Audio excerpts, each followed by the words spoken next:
तो die सीराई movie के ending में आखिर रोहन ने उस चादर के अंदर किसकी आत्मा को देखा? क्या वो फिलिप की आत्मा थी जो वापस आ गई? तो हाँ, इस वीडियो में मैं इसी के बारे में थोड़ा सिंपल वे में बताने वाला हूँ, तो वीडियो को एंड तक जरूर देखना। और हाँ, इसमें स्पॉयलर्स भी होंगे, तो मूवी पहले देख लेना, उसके बाद ही इस वीडियो को कंटिन्यू करना।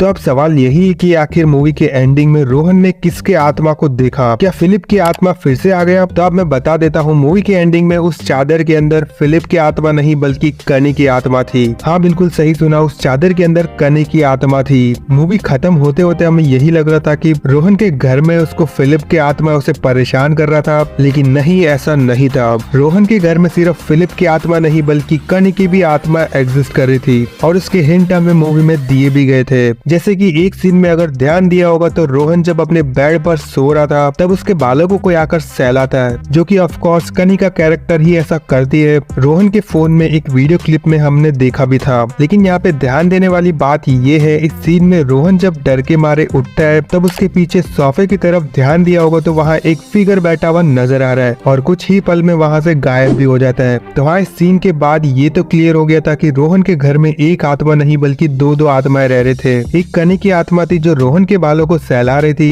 और दूसरा आत्मा फिलिप का था जो उस सोफे पे बैठ के सब देख रहा था। एक और ध्यान देने वाली बात ये भी है, रोहन के ऊपर जब भी जानलेवा हमले हुए थे तब हमें पहले घुंघरू की आवाज सुनाई दे रहा था, और घुंघरू किसने पहन रखे थे ये तो पता ही होगा। फिलिप के डेड बॉडी पर घुंघरू हमें नजर आए थे। तो हाँ, इस मूवी में जितने भी बार रोहन के ऊपर जानलेवा हमले हुए वो सब फिलिप की आत्मा ने ही किए, और वो हमला इसलिए करता था क्योंकि कनी रोहन से प्यार करती थी और ये चीज फिलिप को पसंद नहीं आती, इसलिए वो उसे जान से मारने की कोशिश कर रहा था। तो मेरा कंक्लूजन यही है कि रोहन के घर में एक नहीं बल्कि दो आत्माएं थे, एक फिलिप की आत्मा और दूसरा कनी की आत्मा। फिलिप की आत्मा को तो मूवी के एंड में मुक्ति मिल जाती है, लेकिन कनी की आत्मा अभी भी रोहन के घर में ही एग्जिस्ट कर रही है, जो कि मूवी के एंड में हमें दिखाया गया है। उस चादर के अंदर असल में कनी की ही आत्मा थी, जिसको देख के रोहन डर गया। तो हाँ, अब होप करता हूँ कि तुम्हें ये क्लियर हो गया हो कि मूवी के एंडिंग में रोहन ने उस चादर के अंदर किसको देखा। वो और कोई नहीं, वो कनी की आत्मा थी। बाकी इस मूवी को एक ओपन एंडिंग में छोड़ा गया है। हो सकता है कनी ने रोहन को वहीं पे मार दिया, या फिर अगर सीक्वल भी ला सकते हैं जहां हमें कनी की आत्मा से पीछा छुड़ाते हुए नजर आ सकता है। सीक्वल आने के चांसेस बहुत कम है क्योंकि ये डायरेक्टर हमेशा से ओपन एंडिंग से छोड़ता है। ब्रह्म युगों में भी ऐसा ही किया था, और अब इस डाई सीराई मूवी की एंडिंग भी एक ओपन एंडिंग छोड़ा है। बाकी फिलहाल तो मैंने ये बता दिया है कि मूवी के एंडिंग में जो आत्मा थी वो किसकी थी। अगर अभी भी समझ में नहीं आए तो कमेंट करके पूछ लो, और कोई सवाल हो तो वो भी कमेंट करके पूछ लो।